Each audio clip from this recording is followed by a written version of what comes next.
Pat Healy here. This is the Music is My Life podcast from Berklee Online. And I want you to take note of Bonnie Hayes.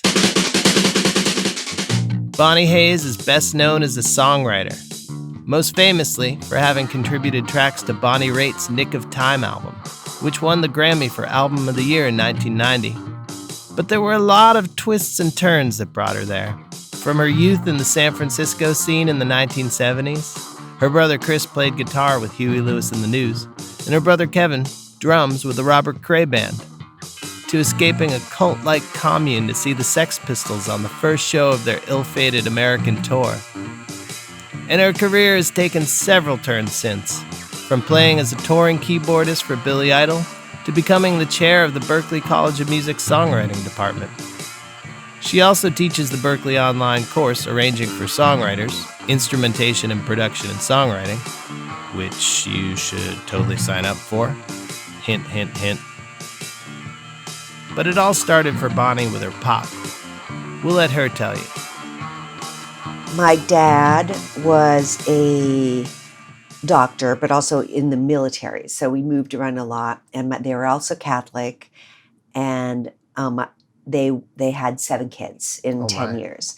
And we would move, and we would, not have any friends at our new school. So we kind of formed a tribal mentality and approach to the world. Yeah. And Where are you in the birth order? I'm first. I'm the wow. eldest, and there are 4 boys and 3 girls, and 4 of us are professional musicians, and the other 3 are in the medical field. Oh, funny. Yeah, it's because my dad was a doctor, but he was also a music nut, right? So he bought records and would play them. We took piano lessons from the time that, I was 4 when I started taking piano lessons, and I took them really throughout, not very avidly, I have to say, but I did take them through my whole young life. And we'd had the French horn player from the Washington, D.C. Symphony would come and teach all the kids half-hour lessons, So Just the Hayes kids? Yeah, just the Hayes, because there we were, Right. So we were getting this musical education. We also took French lessons. I mean, my parents were really into the education. Right. And my dad was a music lover, and after dinner, when most families would go and watch television, my dad would make us gather around the piano, and he'd play piano, and we would sing. Mm-hmm. We sang a lot of corny folk songs, like Big Rock Candy Mountain and The Fox. The fox went out on a chilly night, prayed for the moon, and also Tom Lehrer songs, which is my dad was really sarcastic and really intellectual, and it kind of conferred this complexity, because it wasn't just these simple songs. This music was sort of making fun of certain things that were going on in the world and types of mental formations. I thought it really formed our worldview, this Tom Lehrer stuff. Huh. We were very into it. What is he best known for? The name rings a bell, but I don't. He writes these sarcastic songs, in the 60s. Yeah. He made a bunch of records. He set the names of the chemical elements to the tune of a song from Pirates of Penzance. Okay. So this kind of complex sort of pirating of music with these very demented kind of lyrical ideas. I mean, there was one that in the record that we were really into called The Old Dope Peddler, which was about, a guy in a neighborhood. And it was in this kind of, here's a, cure for all your troubles. Here's an end to all distress. It's the old dope peddler with his powdered happiness. So it's this whole thing about a dope seller, Yeah. Which is you can see that's really dark in this very sunshiny, pretty, flowery kind of melody. So we were exposed to a lot of different kinds of music. We listened to classical and Broadway and pop, like the Mamas and the Papas and Brazil 66 and all of that kind of stuff. So. And were you playing together? We started playing. So what happened was my parents did eventually get divorced. I was 15 when they got divorced. My mom did an amazing thing. She moved us out of the small town where we lived to San Francisco. And so the tribe moved. And again, we were the shadows in the hall at our high schools or our middle schools. And we were just like not in the culture of where we were. So we formed into this tight tribe. Yeah. And we started taking lessons at this school called Blue Bear in San Francisco, which is still there. And we learned really quickly how to improvise. We started writing songs. We played jazz. Like I learned the jazz harmony. We started writing like jazz tunes. We formed a band. Our band with like two other of the high school bands started playing these like shows where we would rent a hall and do shows. I mean, it was wild what we did. And that was when me and Chris and Kevin got really good. We got really good. We played a lot of gigs. We were really known as players. And so Chris especially got plucked out of that band pretty quickly by Dave Liebman and Pee Wee Ellis. Martin Fierro, but then he played with Van Morrison when he was still in high school. Oh my. Yeah, he was like super duper introverted and he practiced like all the time. And what was your reaction when he was practicing all the time? Were you like, why is he practicing? We practiced all the time. Oh, you did too? Okay. Oh yeah. I practiced piano constantly. Yeah. But the thing is the piano at the time, the only thing I had was a piano, so it was loud. Right. So I couldn't do it as much as Chris did it.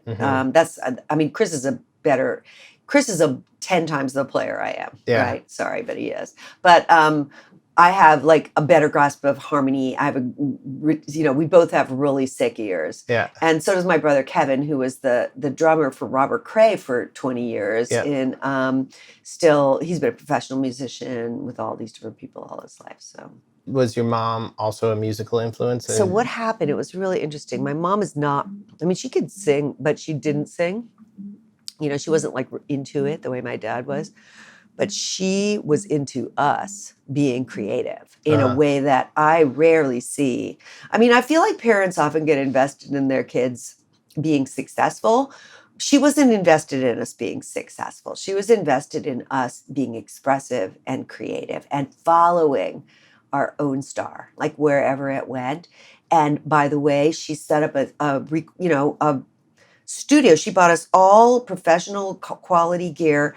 We had a studio in our basement where we were able to practice every day. She fought with the cops when the neighbors would send them over and go, they're allowed to play until 10, I guess it was 10 o'clock, until 10 o'clock. It's 9 o'clock. They're going to play for another hour, bring a war, it was like. That's awesome. So she was really on our side. Do you think she saw at all the fact that you and your siblings didn't feel like you were fitting in at the school and that this was your only outlet? Or yeah, we were so engaged with music. The community at Blue Bear, the school where we started going, was this really powerful community of people who identified really as outsiders. And at the time, you have to remember, now you have the cheerleader who also is a lead singer in a band. At the time, musicians were not a part of mainstream culture. And being a star, it didn't even exist. It was kind of like this, it didn't even occur to you that you could do that. Yeah. What year are we talking around? We're talking 1970. Okay. 1970 is when we moved to San Francisco and started. So I learned everything in the years from between 1970, by 1972, I graduated from high school and was a professional musician. Yeah. So what was your first foray into the professional? Well, it was probably playing with that band, that high school band, which was, what was it called? It was called Sweet Meat. Okay. And the other two bands were Sass and Subconscious Power. So it was the S bands. And we basically What played... is Sweet Meat? It was some weird thing. My brothers, we were smoking a lot of dope, and we thought things were funny that I'm like, what was funny about that? But there was this whole thing about limpets.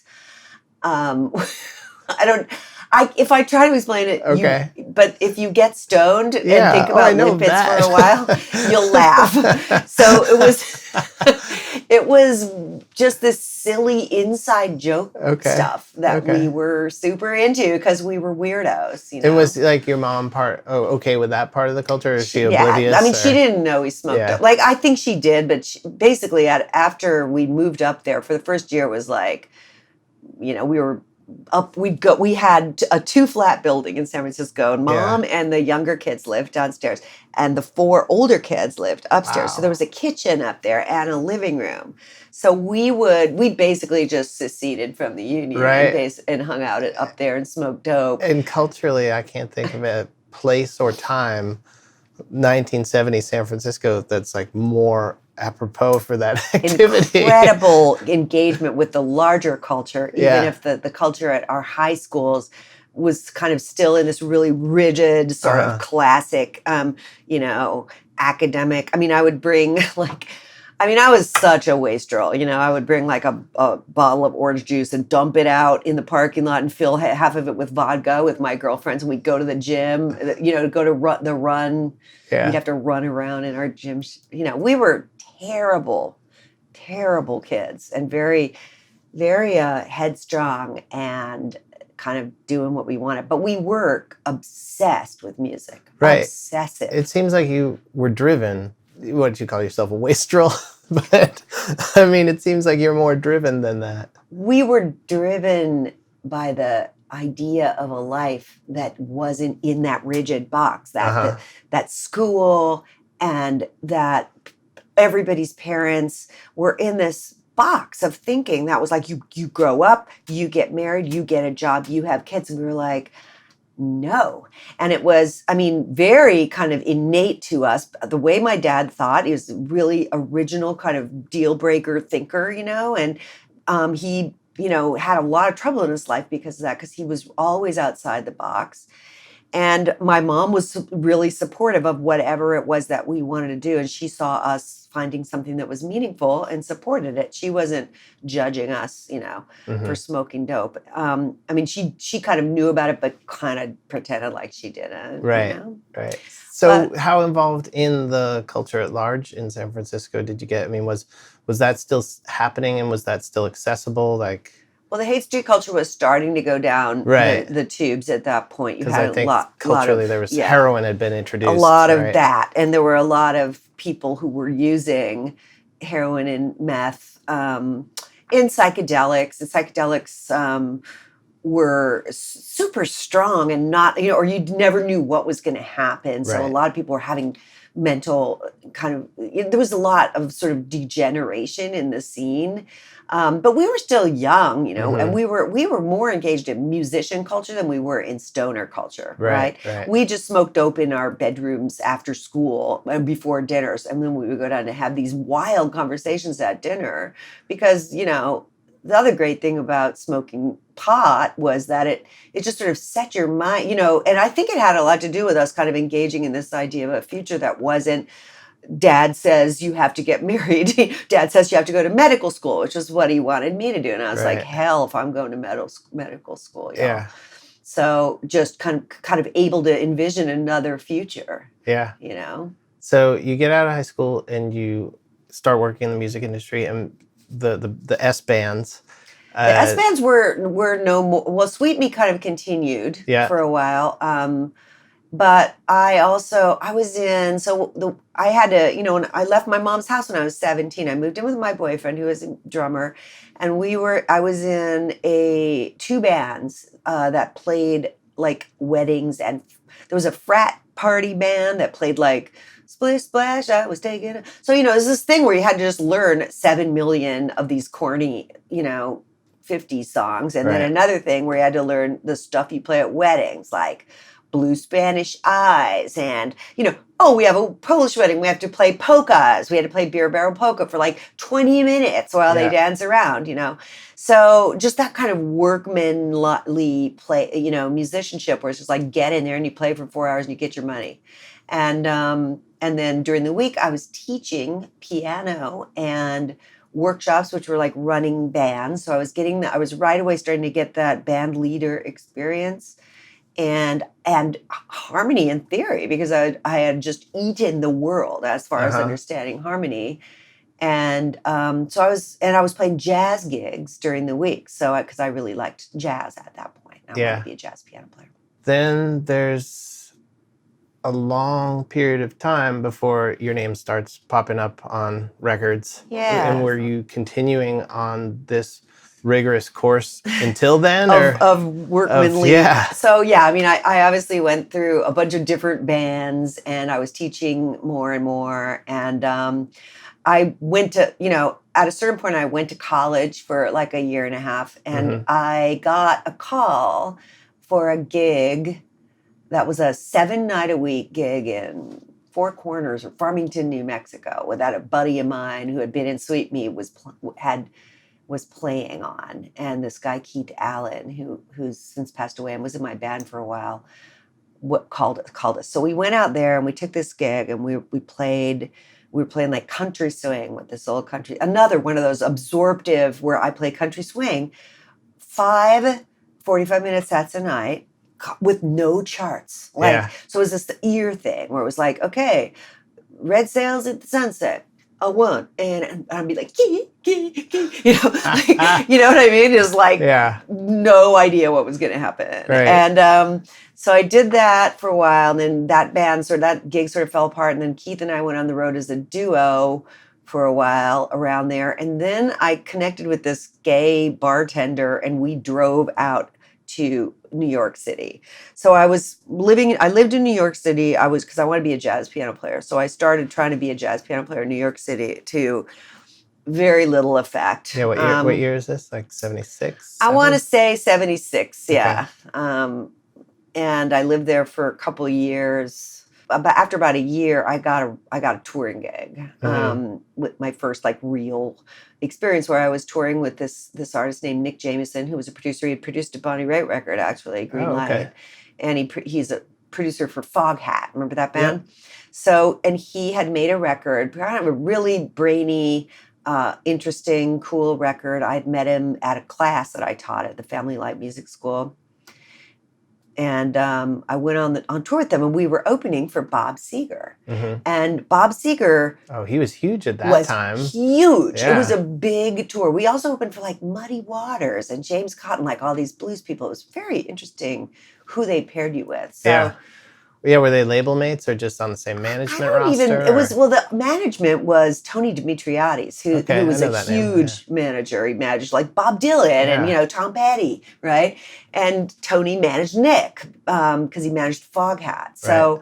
So we were getting the royal treatment. I mean, it was definitely a great tour. I got paid really well, and I was just playing keyboards on this stuff. And I started thinking about what was going on. Like it was like I was noticing that Bob Seger could take like a year off, right? That I couldn't take a year off because I had to be, every time that I was going to make money, I had to be playing a gig. Right. That for the rest of my life, in order to make a living, I was going to have to be playing a gig. Well, during those years between high school and then these 6 or 7 years, did you always know that this was your career, or was it just... Oh, I was hell-bent. Yeah, there was no way. I mean, but I had chosen my career. Like I had, and this happens to a lot of young people at Berklee, where they come in and they're like, this is my career. And, it's so funny because I remember I had a teacher at the time who looked at me and said, I was in there trying to become a, great jazz piano player. And he said,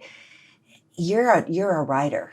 And I said, you're just putting me in that box because I'm a girl. And he goes, no, man, you're a writer. You're not a player. And I was like, yes, I am too a player. I'll show you. And I was practicing all the time. I was quite good, but I just wasn't that good. Right. I was no Herbie Hancock. So how did he know you were a writer? Just by your mannerisms or the way you acted? No, the way that I approach music. Okay. The way that I approach music is from I'm able to analyze, I'm able to hear really specific voicings, remember long strings of patterns.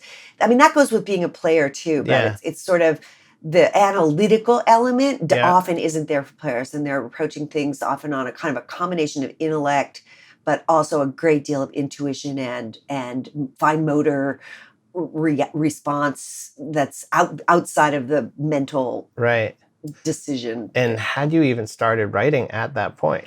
No, I had not written anything, and I didn't sing. I was like, no, I don't sing. Yeah. So I started singing though on the tour because I was asked to sing harmonies. So I was singing, and I'm great at singing harmonies because we had sung like when we were kids. Right. And we would figure out harmonies to things all the time, just kind of naturally. Do you think there's something? I always thought that there was something to siblings singing together, and it's magic like a tighter, juice. Yeah. I like that magic juice. It's magic, juicy, yum. Yeah. You really, I mean, it's funny because I often think the way the Beatles sang together kind of reminds me of the way like Chris and I can sing together, and it is just like nailed. That's great. And my sister too.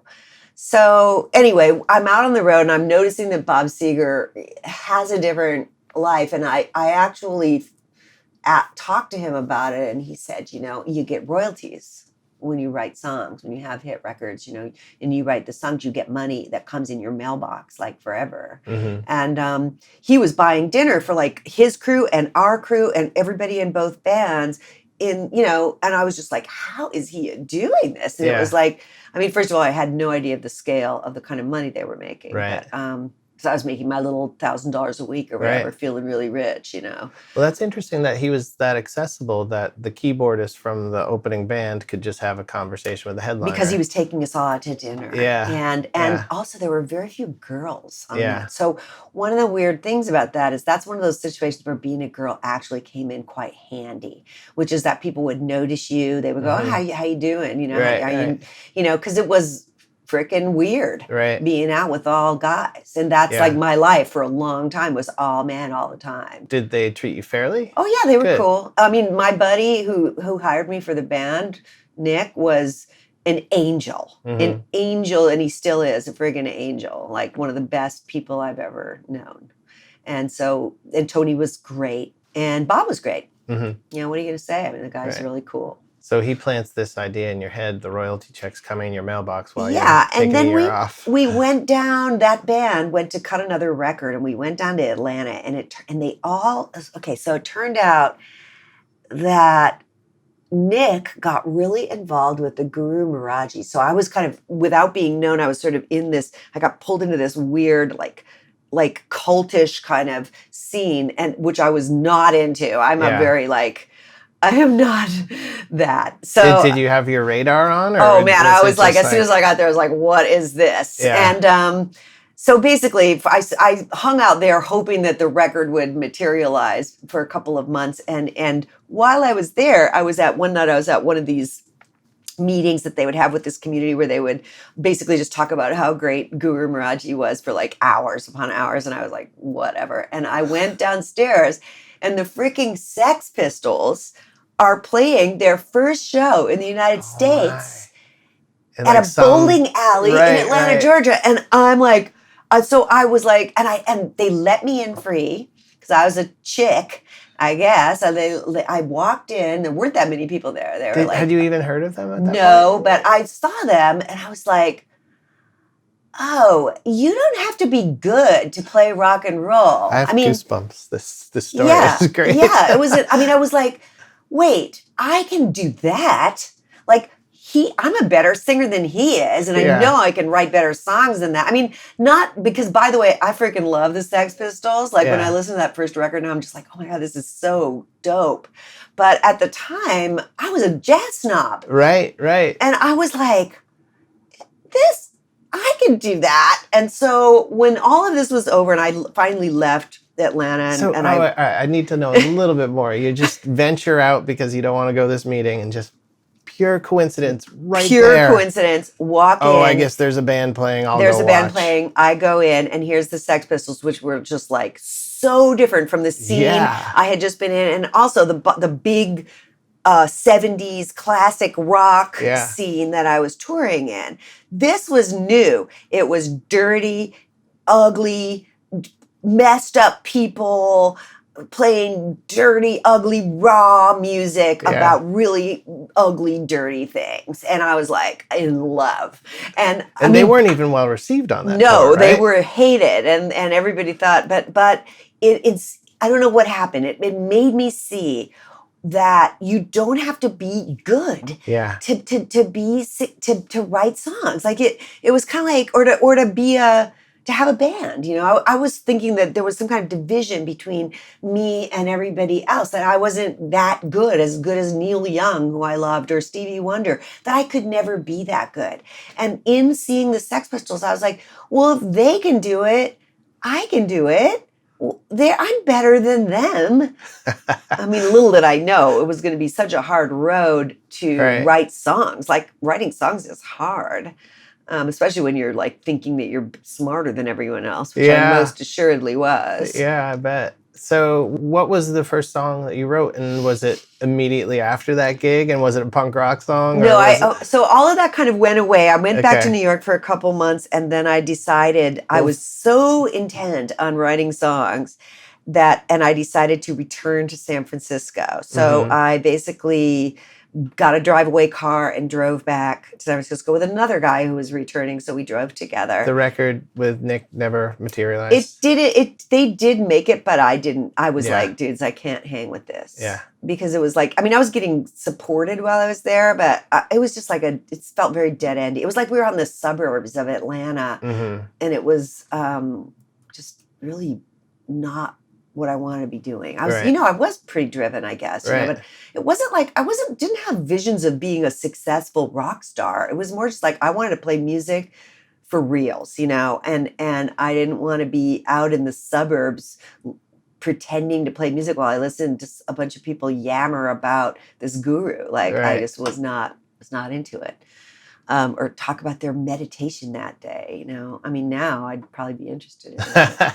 So you make your way back to San Francisco. I made my way back to San Francisco. I moved. My mom has since moved to Sacramento, but she left the house, and my brother Kevin had colonized the house with a bunch of dude musicians, like the Corelli brothers and Ray Scott, who's a jazz guitar player, and it was all men. And I moved in, and they're like, we don't have a bedroom for you. And I'm like, I can live here too. And I moved into the front room, and I basically started trying to write songs. And meanwhile, Chris is playing with Huey Lewis at this point, right? I don't know if I think he was playing with Huey, but it was called something else. He was in a bunch Clover of Clover, and Chris wasn't in Clover, but it was. He was, I don't remember how they connected, and Chris wasn't living where we were living, so I wasn't really in his world. But he was definitely going the same way I was going, which was rock. Right. You know, we had been jazzers, and we decided to go for the rock. And had Kevin met Robert at this point yet? No, Kevin was still doing jazz. And he was basically doing like a lot of local work, and going out with John and with Michelle Hendricks, John's daughter, and kind of these little jazz tour things. And we knew all jazz musicians, and I was now I'm even more of a weirdo, because like I turned into a punk, right? Yeah. Because I'm like, I want to write punk. I want to write like punky music, because I was really into the attitude of it. So I discovered my friend Steve Savage, who had been my boyfriend, and I broke up with him, and he was also really into the punk scene in San Francisco. So, and he's got a great name for punk rock from the start. He had like this big, like giant afro, and he was wearing he was just really skinny and another total wastrel. And he was, basically trying to write songs, but he could only write lyrics. So after a bunch of really hard starts for me where I couldn't write anything for a long, took a long time, Steve started sending me lyrics, and I started. What was the problem? Was it that you were too much? My head. Yeah, I was too in my head. I made everything super fancy, and it just was shitty. It didn't have any emotion. It was too brainy. It just wasn't good. It didn't feel like anything. Yeah.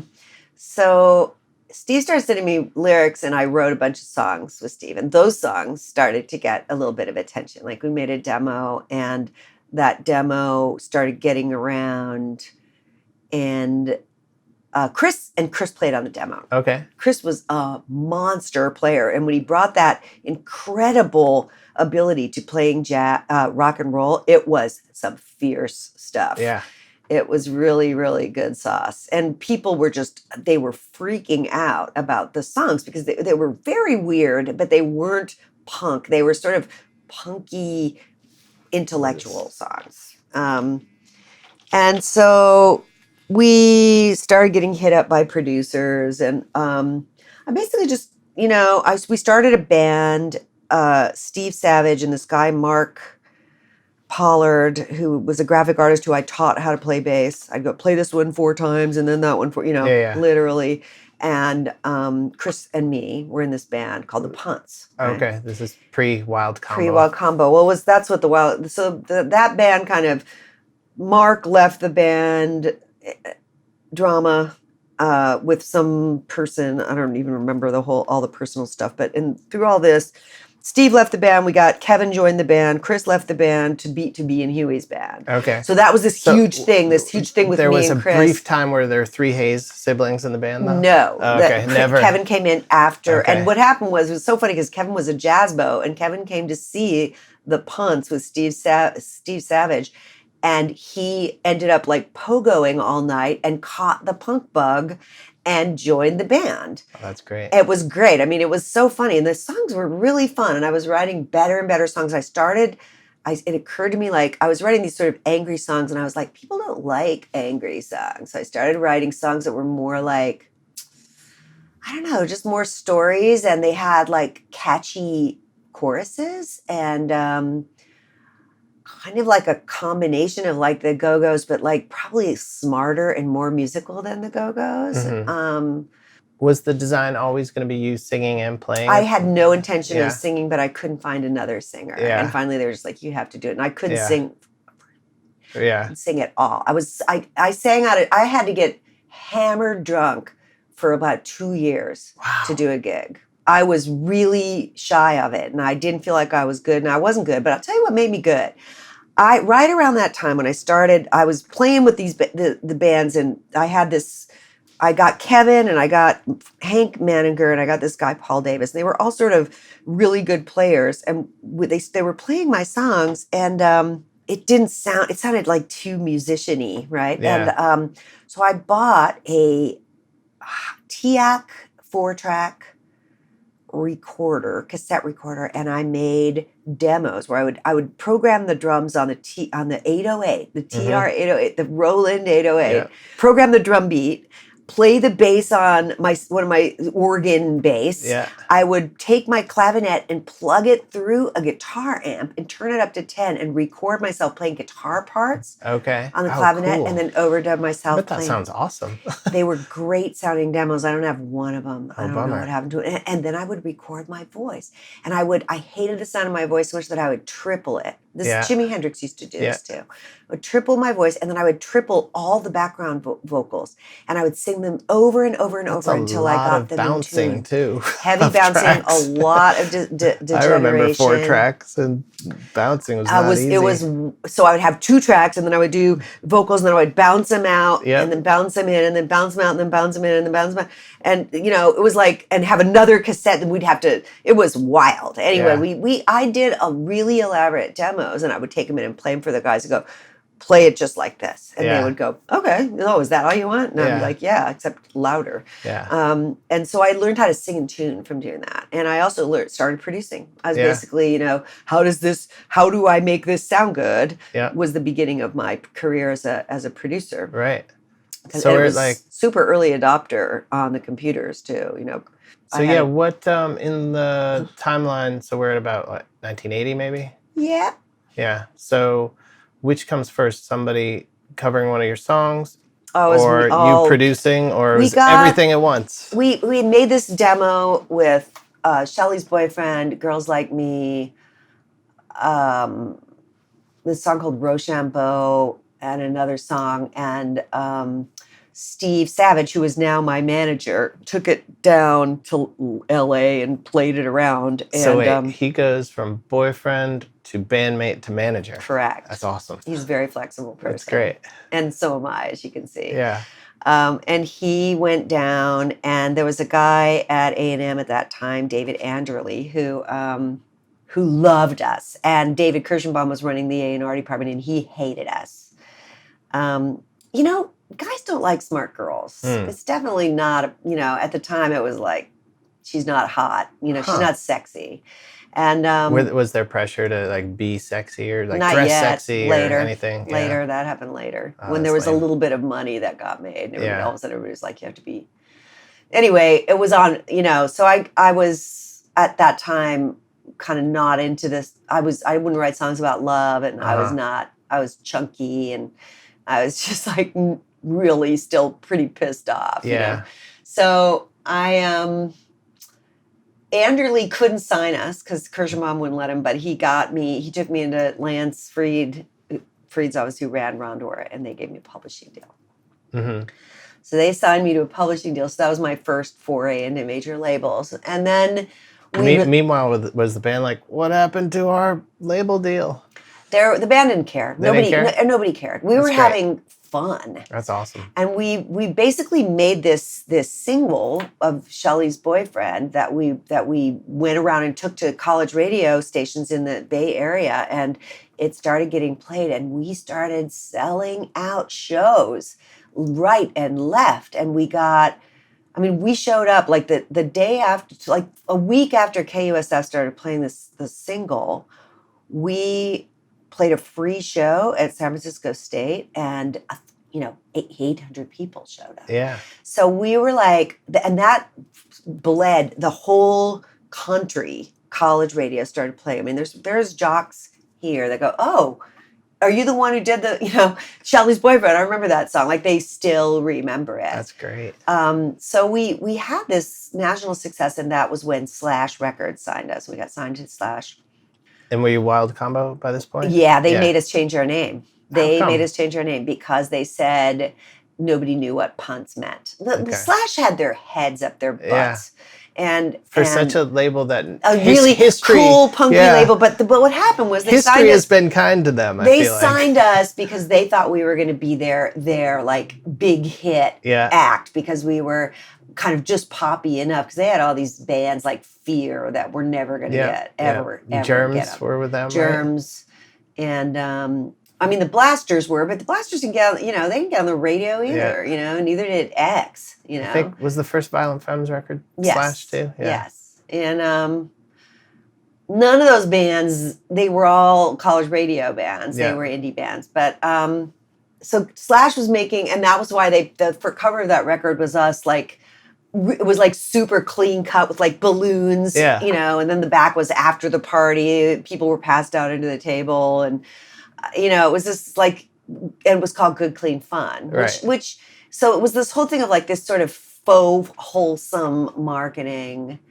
approach to this band that they thought was going to be their like sellout band. Mm-hmm. But we were completely not welcomed by the Los Angeles community, and Warner Brothers did not pick up our record. And again, that's I'm going to just put that right back. The records that got picked up by Warner Brothers were records with dudes in them. And once again, I'm going to say that has something to do with me as a lead singer. And just the culture at the time. That shortly thereafter, the Go-Go's record made it, and then if that had happened before my record, we would have gotten picked up by Warner's. When Warner's was just, it was stodgy, and you had a guy making all these like critical decisions on his gut, without, there was virtually no marketing, no kind of tracking of success. It was very loosey-goosey, and guys had a lot of, the guys that ran labels had a lot of power.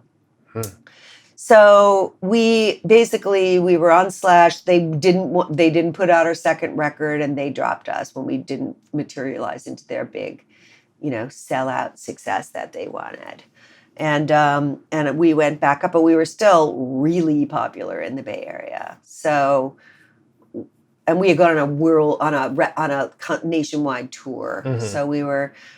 But we basically just went back, and for like several years, we played live all the time, all over the region, and sometimes in LA, and basically I supported a band, a manager.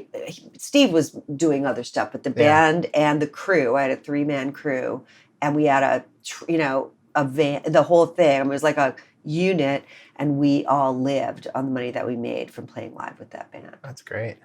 And so, so we had a great time. I mean, that was my 20s. Yeah. I basically just, after we got dropped from Slash, I was like, whatever with you guys. And I just put out another record, an indie record that immediately went into the, I borrowed money, paid it back, went in the black. I was an indie, and did you produce the first one? Did you produce No, Steve produced it. Okay. The record. Remember, girls didn't produce records. Oh, no. No, I mean, it was just... I know, it's disappointing. It was so disappointing because I shoulda and woulda, but I didn't. Again, my own mental inability to see past what was being presented to me as my options boxed me in. And I would say that's one of the biggest things that I have to say to people is, you think that something is impossible, or you think that you're not, it's hard because at the same time you want to be looking at what are my skills and what am I good at, but people channel you into where they want you to go. And sometimes, to really get outside of the box of what you think is possible and really look at what other people are doing and go, and I should have looked at what men were doing and go, well, why can't I do that? And I did that with jazz piano, which was like, there were no girls playing jazz piano. Joanne Berklee was the only one. And so, everybody else, and then Patrice Rushen was coming up at the same, she and I are about the same age, but no women were playing jazz. And I remember I was able to think outside of the box on that, but not on the producer thing. And I couldn't tell you why. I feel like I was already starting to accept the shit that the major labels were dishing out to me. Mm-hmm. Oh, okay, you tell me I'm not hot, I guess I'm not hot. It's like this weird sort of acceptance of this version of reality that they were living in that was actually not the version of the reality that came to pass. Right. They were like from the old reality. Yeah, what would you have done differently in this if, the way that you think now, if you had those thoughts in your 20s, what would you have done or said to them or? Well, I probably would. I mean, the thing is, it never even occurred to me to produce that record, and Steve wanted to produce it, and I was kind of just, but what I would have done is I would have gone to Slash, to Mark Trilling and Bob Biggs, who granted were both newbies, but they had signed some great acts. And I would have gone and said, please advocate for us, because they also kept us off the Valley Girl soundtrack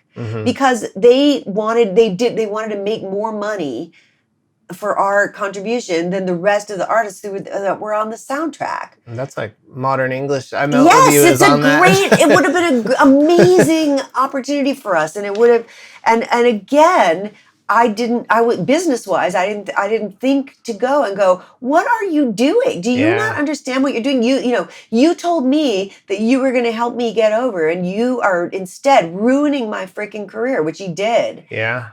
Single-handedly, basically destroyed my, So anyway, we went through playing, and then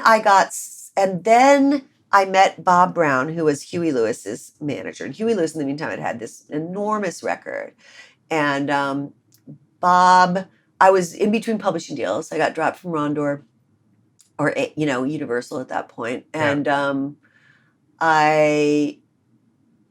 Bob and I we were hanging out because I'm good friends with Huey and all those guys. And it was a family thing, Bob's family, basically. And he was like, hey, I want to offer you a publishing deal. So he offered me a pub deal, and I took it because it was like money that was coming in. They gave me a draw. Yeah. And I started writing. And actually, in between there, let me think about this for a second.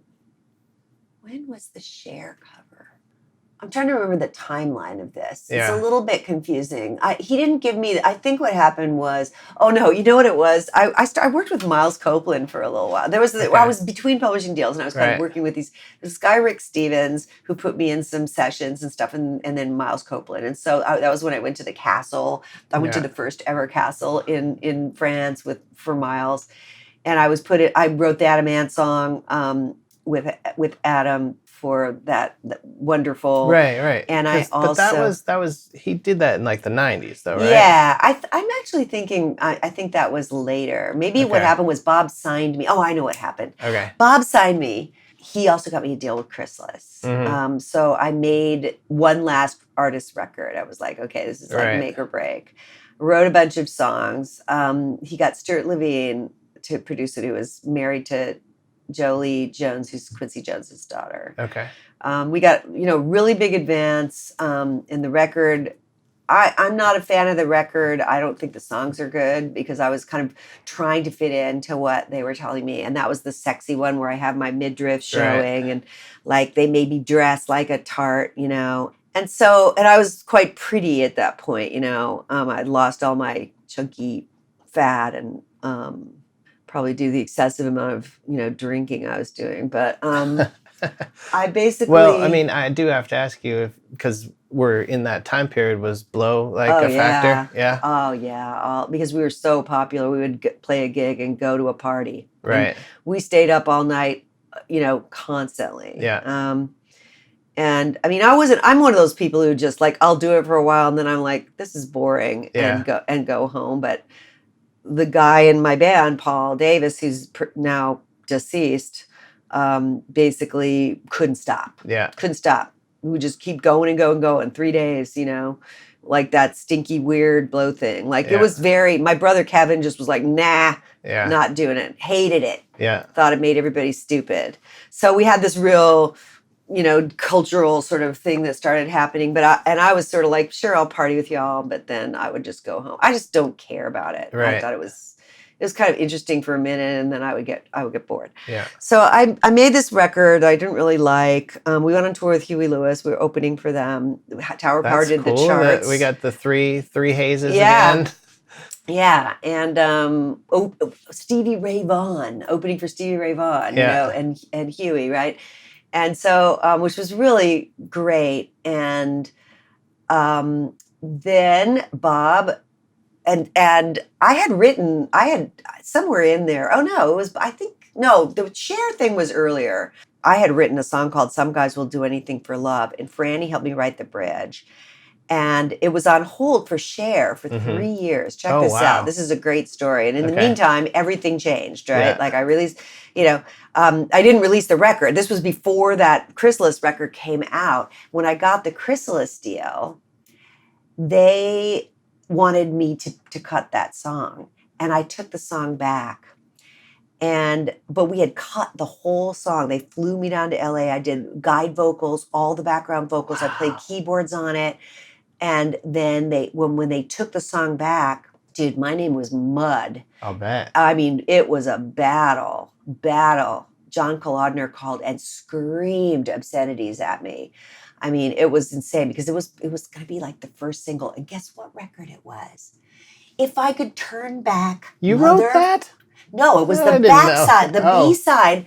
But it was going to be the first single off that record. Yeah. The one with her. So that's like 87 or 88. 87, and it was and basically what happened was it was written in 85 or whatever. Yeah. They had it on hold. I took it back. I put it on my record so I'd have a hit record, which did not happen, and the record died. So Cher did end up releasing the song as on a B-side of If I Could Turn Back Time, so and that was the first cut that I had. And I made, like $100,000. They didn't withhold it eventually. Okay, but they couldn't release it until after. So my record came out and died. And then they didn't want to have it be her main single because it had already been released. And, so they put it as the B-side. Yeah. And it still made me so much money. And I was like, dang, this works. I'm going to do this, So you're like 30 at this point? Yeah, basically. Right after, and it's so funny because it's like the decades of the different career paths. Yeah. So at 30, I had this 3 records, that didn't do it in the market. My band kind of fell apart. My boyfriend, Paul, was totally addicted to meth, and, the band fell apart. So meth, not coke? He started with coke, but here's the thing about meth. it lasts 5 times longer, Yeah. is way stronger, and costs 1/10 as much. Yeah. So if you really want to get high, you pretty quickly, if you have any kind of money issues at all, Yeah. and you want to stay high for a long time, you pretty quickly go over to that. So And was he still playing in the band too, and carrying the we relationship, basically, or? after the record tanked, Yeah. I realized that we just needed to do something else. Yeah. And so, and he was a mess. Yeah. He was a freaking full-on mess. So I couldn't continue the band without him. Like, I couldn't replace him. It just felt like beating a dead horse. Right. So I was hanging out. I wasn't really playing out, but I was writing songs, and I was gonna make another record, and I wrote "Have a Heart and Love Letter." Yeah. And now, were you channeling like these? This is very emotional stuff that's happening, and were you putting those emotions Have a into Heart these songs? was my goodbye song to It was. Paul. Okay. And Have Love Letter was my hello song to my soon-to-be husband. So Have a Heart was like, it was basically a real blend, but Hey Shut Up Don't Lie to Me was the thing that you say to any addict who's coming in with a mouthful of baloney for you every time you see them, about how everything's going to be different, and how they're not really using, and you're just looking at them going, you're just the biggest liar I ever saw. And kind of like basically what we got down to is you choose between me or it, and he chose it. It's me, it's love or drugs, and he chose drugs. Right. And that, to me, that says it all. I mean, I couldn't write that song. Yeah. Juliana Hatfield has a song called "You Say It's Me or Drugs," and you choose drugs. Yeah. So it's that story. Yeah. So so I was channeling deep stuff, like my band, my vision of my future was gone, right? And my vision of my love was gone. Oh, and then I took the Belinda Carlisle tours. I was on the road with Belinda Carlisle. Yeah. And we were in somewhere, and we'd been up all night, and so you were still partying. But that's what you do on the road, right? And we were in a bar somewhere, and in Ecuador or something, and we watched the Grammys. Yeah. And I saw her winning, and like I didn't get it. Like, I didn't really know what the Grammys meant. When I got home off the tour, my voicemail was full from the first day after the Grammys. Oh, that's amazing. It was like hundreds of phone calls. Wow. So I basically now I was like an A-list writer. So I edited your course, the arranging course, and you included your demo of Have a Heart. Yeah. I was shocked at how similar it is. Like, when she released that record, and it was getting played on the radio, friends were calling me going, "Hey, I heard you on the radio," and I was like, "That's not me," because she kind of copped my vocal delivery style, even like the stunted start. Like I thought it sounds like an accident. Yes, hey. Yeah. Well, I did that. It's on there. That little synth is on there to give you the first note of the vocal. Right. So it's funny because I left it on the demo because who cares? But she left it on because she kind of liked it. Yeah. So it's cute, But she did such a great job on that. But she also, my demos are very, very similar. She did speed them both up by about 10 BPMs, which was very smart. Yeah. So my publishing deal was up. Mm-hmm. So I went, so I was shopping publishers, and that's when I worked for Miles, and went to the Castle, and also worked for Rick Stevens some more. So I was just kind of going around writing for different people. 89, 90? Mm-hmm. Okay. Around 90, I signed with Sony. Okay, so you're doing that, and then this Billy Idol thing comes along, right? Yeah, so I basically was in LA. I moved to LA with my husband, and he was working in films, and I was just kind of banging around LA, writing in sessions, and hating writing in sessions. Like, it was the collaborative, and I was at this point really I made all my demos, right? So, and I Yeah. did those with like an Atari computer. And, Right, because you were saying you were an early adopter. Yeah, so I was super early. I was using MIDI and sequencing stuff, and then Synthi recording with a Tascam D88. And then I got Pro Tools when that came out. I got Cubase and learned that. And then I went to Pro Tools. So I was pretty adept at stuff. So I was basically writing and making demos, and I wrote a song right away when I signed with Kathleen called Bottomless that got cut. It was cut by Bette Midler, but it was also cut by somebody in South America that, basically had a hit with it in South America. So I was doing good, More mailbox money. Yeah, more mailbox money. And but I was hating the sessions. Like I would go in these sessions with these like little girls who had gotten signed, and some guitar player who thought he was a songwriter, and I would basically have to like write the whole song, and like it was just awful. Right. It was awful. Like, but we want a because of song the arrangement, kind of like Have a Heart. Can you write a song kind of like Have a Heart? And I'm like, no, I can't. Yeah. Because first of all, she couldn't sing it. And second of all, that song already got written. Right.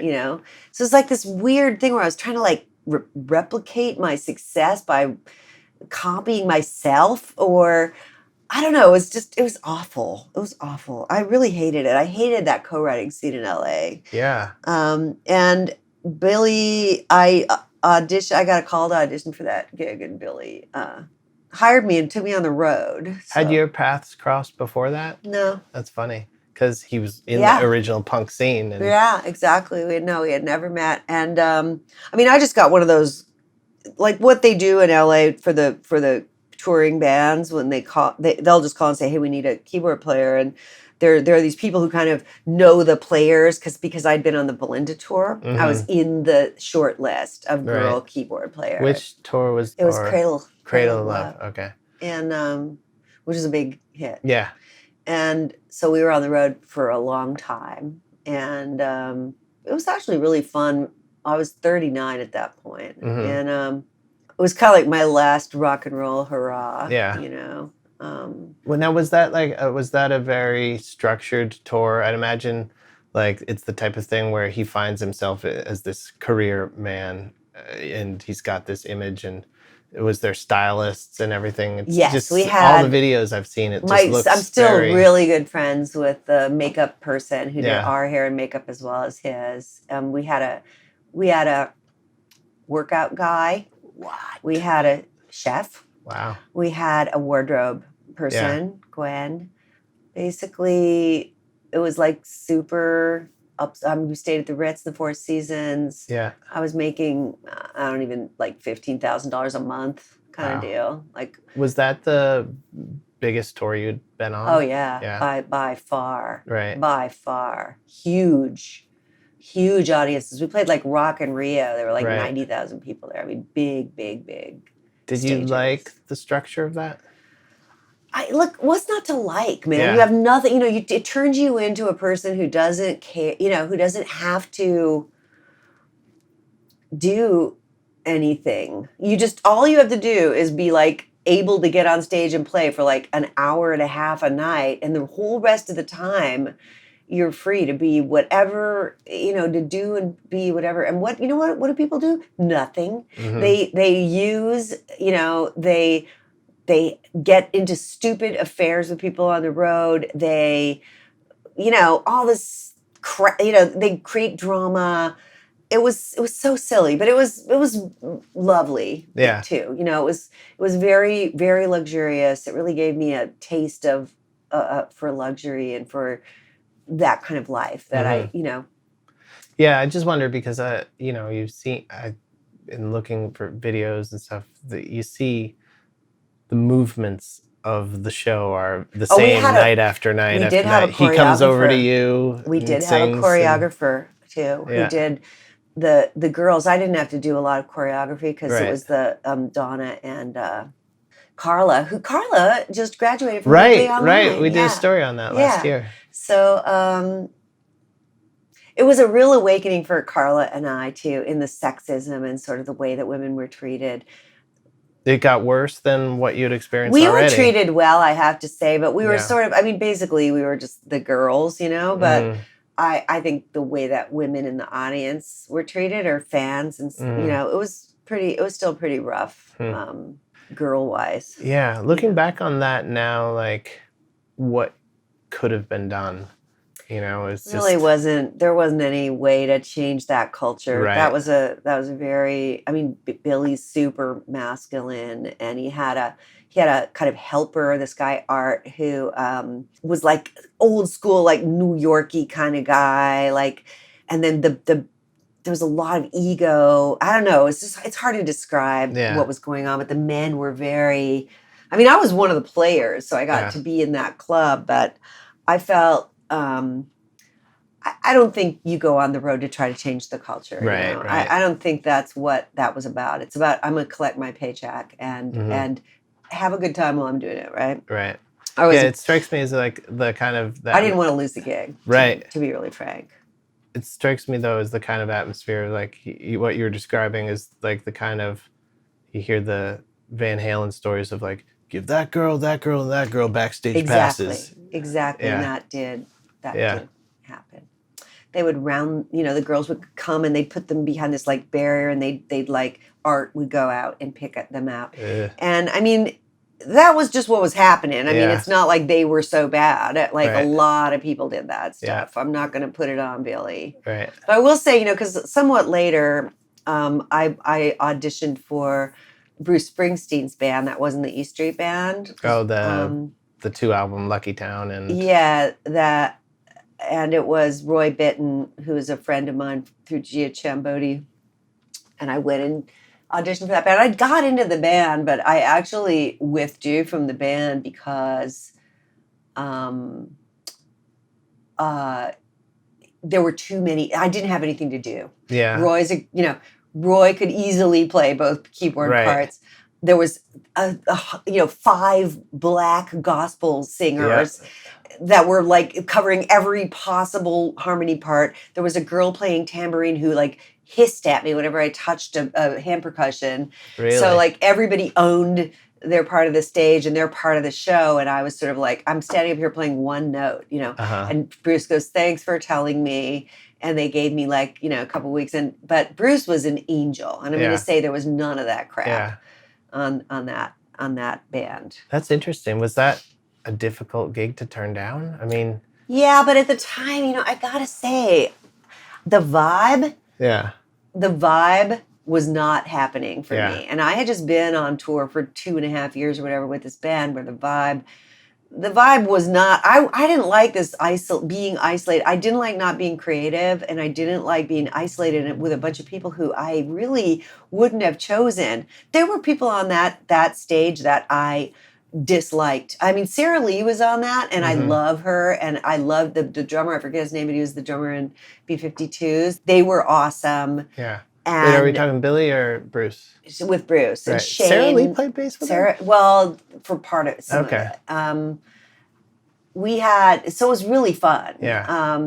But there were other people on that gig that I was like, I knew it was not going to be good if I went on tour. So how long you just do rehearsals? We did, you know, a couple weeks of rehearsals, and then I bailed. And he was really sweet. And I mean, to me, I was like, I'm going to save this guy a lot of money and save myself a lot of Sturm and Drang, you know. So at that point, because I was making money. You're right. It wasn't like I was not making money. So I didn't really need to go on tour for a million years with a bunch of people I didn't like and not write songs. And a lot of those people were considering it as their big break, I imagine, you know. Yeah, and there was just a lot of competitiveness and bitchiness already. There were a lot of women on that band, and it was like, I was on the other, Billy's band had a lot of women, and I loved them, and we all got along. But this band, it was not like that. Huh?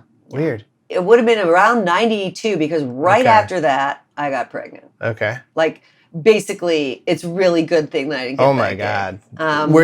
So you were pregnant in the rehearsals and didn't I don't even know. Like, Yeah. I can't figure out what the timeline of that is, but I essentially came up pregnant almost immediately thereafter. Oh, my.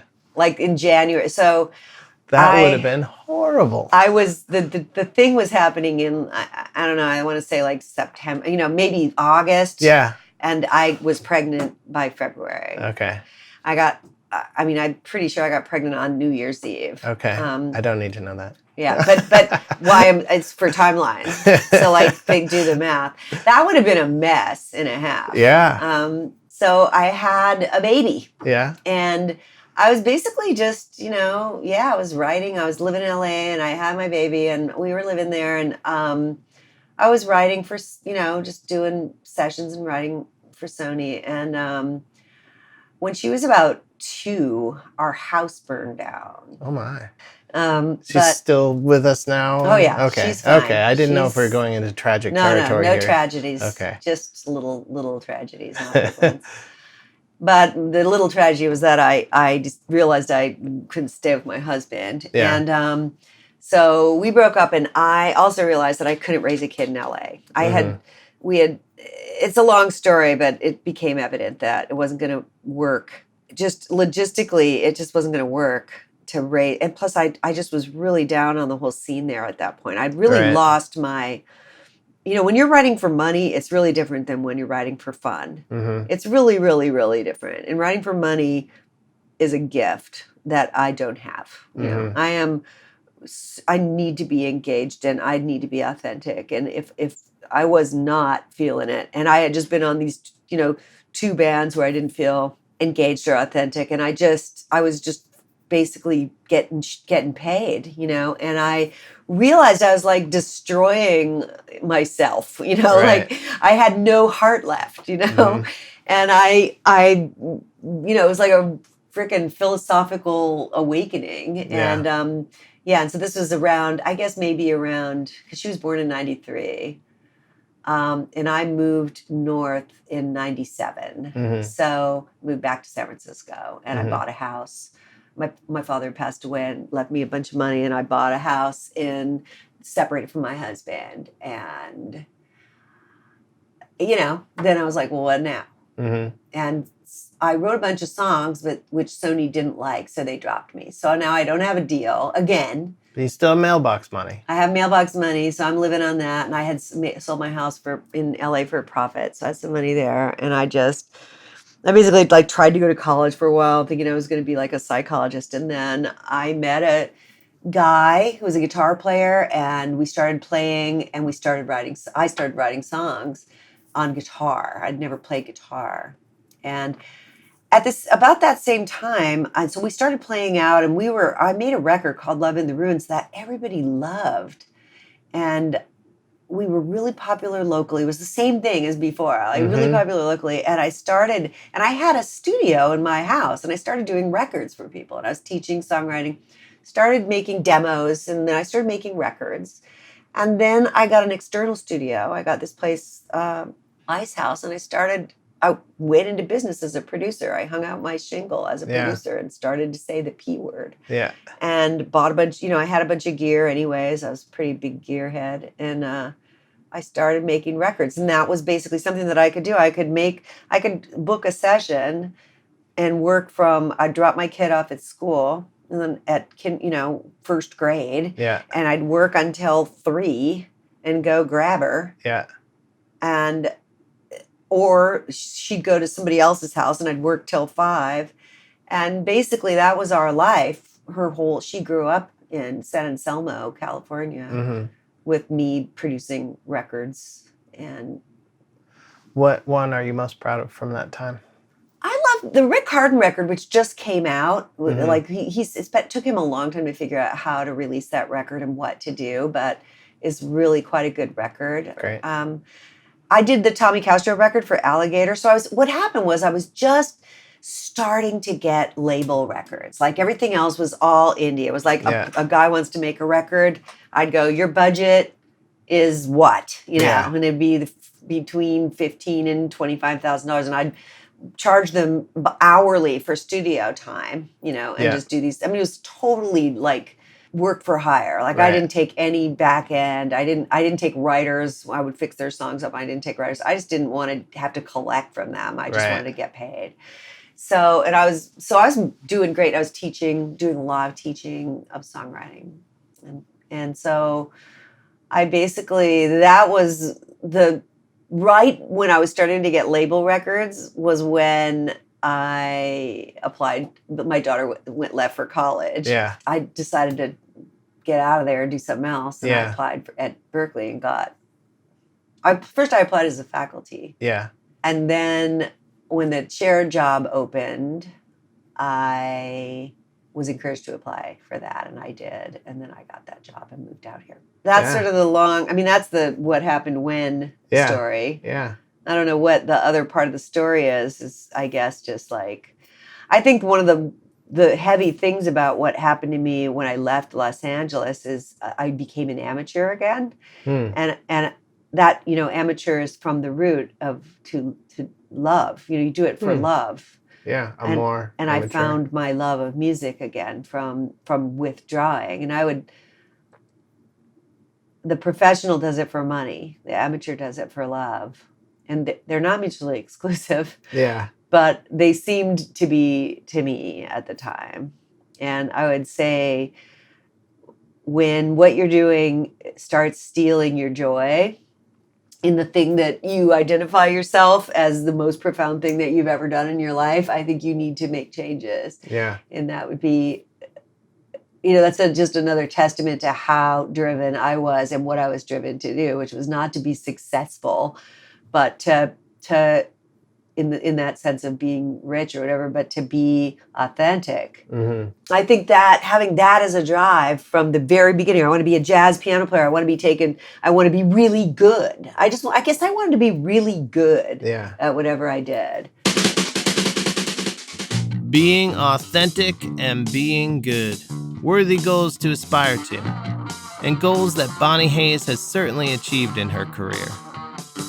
Her Berklee Online course, Arranging for Songwriters, Instrumentation and Production in Songwriting, which she co-authored with Sara Brindell, is live now.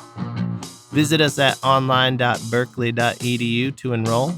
The next term starts July 1st. And to check out more great free content, visit online.berklee.edu/take-note. Special thanks on this episode to Gabriel Reifer-Cohen for mastering, to Mike DeBenedictis for design, and to you for listening. Hey, I'll talk to you in July.